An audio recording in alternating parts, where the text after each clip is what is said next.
मध्य प्रदेश में बीजेपी नेताओं के बीच मेल मिलाप का दौर जारी है, जिसने कई अटकलों को जन्म दिया है। इन पर गृह मंत्री नरोत्तम मिश्रा ने बड़ा बयान दिया। उन्होंने मुलाकातों को लेकर नेतृत्व परिवर्तन की अटकलों को सिरे से खारिज कर दिया है। उन्होंने कहा कि नेतृत्व परिवर्तन की खबरें अफवाह हैं। शिवराज सिंह चौहान मुख्यमंत्री हैं और आगे भी रहेंगे। बता दें कि मंत्री नरोत्तम मिश्रा ने आज विधानसभा अध्यक्ष गिरीश गौतम से मुलाकात की। हालांकि ये मुलाकात आज होने वाली विधानसभा की नवगठित समितियों को लेकर थी। इस बैठक में शामिल होने के लिए कई विधायक भोपाल पहुंच चुके हैं। वे विधानसभा परिसर में ही विधानसभा अध्यक्ष समिति के सदस्य विधायकों से बात करेंगे। ये समितियां विधानसभा के कार्य और उसकी देखरेख के लिए जीत कर आए विधायकों को चयनित कर बनाई जाती है।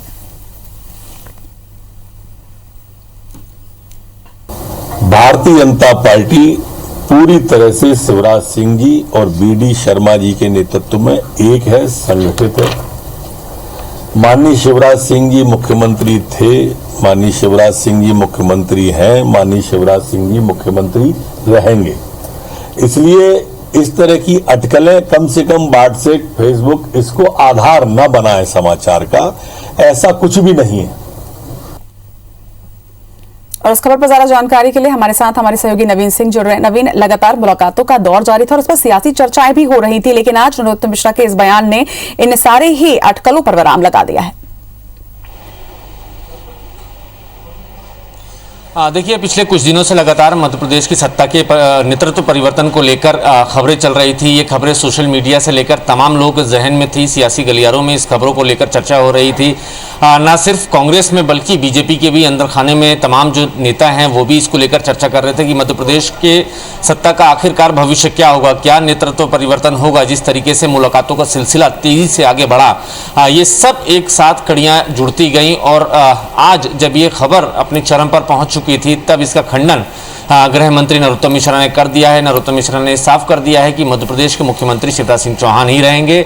उन्होंने कहा कि मुख्यमंत्री शिवराज सिंह चौहान थे, हैं और आगे भी रहेंगे। साथ ही साथ भारतीय जनता पार्टी का जो संगठन जिसके जिम्मे है प्रदेश अध्यक्ष वीडी शर्मा के पास, तो वीडी शर्मा के नेतृत्व में ही पार्टी पहले भी चल रही थी, आगे भी चल रही है, अभी भी चल रही है और आगे भी चलती रहेगी। लिहाजा किसी तरीके का कोई भ्रम पार्टी के भीतर और सत्ता के परिवर्तन में, सत्ता के नेतृत्व परिवर्तन को लेकर किसी को नहीं रखना चाहिए। उन्होंने ये भी कहा कि ये सारी खबरें जो हैं सोशल मीडिया पर फ्लोट हो रही थी, लिहाजा ये सारी खबरें बिना सिर पैर की हैं, इसमें कोई आधार नहीं है। पार्टी के भीतर कोई गुटबाजी नहीं, किसी को किसी से कोई गिला शिकवा नहीं है। सब बहुत ही सामान्य तरीके से मध्य प्रदेश की सत्ता और मध्य प्रदेश के भारतीय जनता पार्टी के संगठन में चल रहा है। लेकिन रचना मैं ये बता दूं कि ये खंडन करने के पहले मध्य प्रदेश में जो हलचल और मुलाकातों का दौर जो लगातार हुआ, उसके बाद ये जाहिर था कि इस तरीके की खबरें ज़रूर वायरल होंगी, इस तरीके की खबरें ज़रूर सामने आएंगी। चूँकि पश्चिम बंगाल चुनावों के बाद कैलाश विजयवर्गीय मध्य प्रदेश में अचानक सक्रिय हो जाते हैं। 2 से 3 दिन लगातार बड़े नेताओं से वो मुलाकात करते हैं। गृह मंत्री नरोत्तम मिश्रा से वो बंद कमरे में मुलाकात करते हैं। तमाम बड़े नेताओं के पास जाते हैं। डिनर, लंच, ब्रेकफास्ट के दौरान उनसे बातचीत होती है। इसी बीच में पार्टी के राष्ट्रीय सह संगठन महामंत्री शिव प्रकाश भोपाल में कैंप करते हैं। भोपाल में उनसे तमाम मंत्रिमंडल के लोग मिलने जाते हैं। तो ये सारी जो कड़ियाँ थी, ये सारी जो घटनाक्रम लगातार घट रहे थे मध्य प्रदेश की सत्ता से जुड़ते हुए अगर देखें तो उसके बाद ये लगने लगा था कि मध्य प्रदेश में भारतीय जनता पार्टी में ज़रूर कुछ ना कुछ खिचड़ी पक रही है, कुछ ना कुछ बड़ा होने वाला है।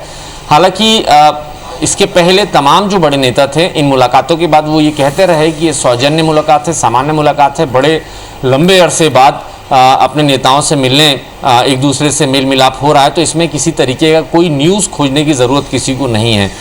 लेकिन ये पार्टी के भीतर भी इस बात को लेकर सुगबुगाहट थी कि आखिर कैलाश विजयवर्गीय की सक्रियता के मायने क्या हैं। अचानक कैलाश विजयवर्गीय जैसा कद्दावर नेता जो हाल में ही पश्चिम बंगाल चुनाव की एक बड़ी जिम्मेदारी निभा कर आया है और जो गृह मंत्री अमित शाह और नरेंद्र मोदी का भरोसेमंद है, वो अचानक इस तरीके से कैसे सक्रिय हो सकता है, हुआ है और क्या कारण है। इसके अलावा नरोत्तम मिश्रा की भी जो भूमिका थी उसको लेकर भी चर्चाएं हो रही थी। चूँकि नरोत्तम मिश्रा भी एक बड़े पावर सेंटर के तौर पर मध्य प्रदेश में इस्टेब्लिश्ड हैं, नंबर 2 के वो गृह मंत्री हैं मध्य प्रदेश में। इस नाते ये माना जा रहा था कि ज़रूर कुछ ना कुछ बड़ा मध्य प्रदेश की सत्ता और भारतीय जनता पार्टी में होने वाला है। हालांकि आज इस बात का खंडन जरूर कर दिया है, लेकिन फिर भी इन तमाम चर्चाओं का दौर आगे भी जारी रहेगा, क्योंकि 9 तारीख को ज्योतिरादित्य सिंधिया भी मध्य प्रदेश की राजधानी भोपाल आ रहे हैं। तो इन तमाम दौरों का और मुलाकातों के मायने क्या हैं, फिलहाल इसको लेकर अब भी न सिर्फ आम लोगों में, कांग्रेस में, बल्कि बीजेपी के भी अंदर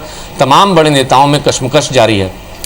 निश्चित तौर पर नवीन, जिस तरीके से सोशल मीडिया पर इन दोनों खबरें बहुत जल्दी आती हैं और बहुत तेजी से आगे बढ़ती हैं, तो विशेष तौर पर उन्होंने सोशल मीडिया की खबरों का खंडन जरूर किया है और ये कहा है कि सोशल मीडिया में खबरें जो आ रही हैं वो अफवाहें हैं।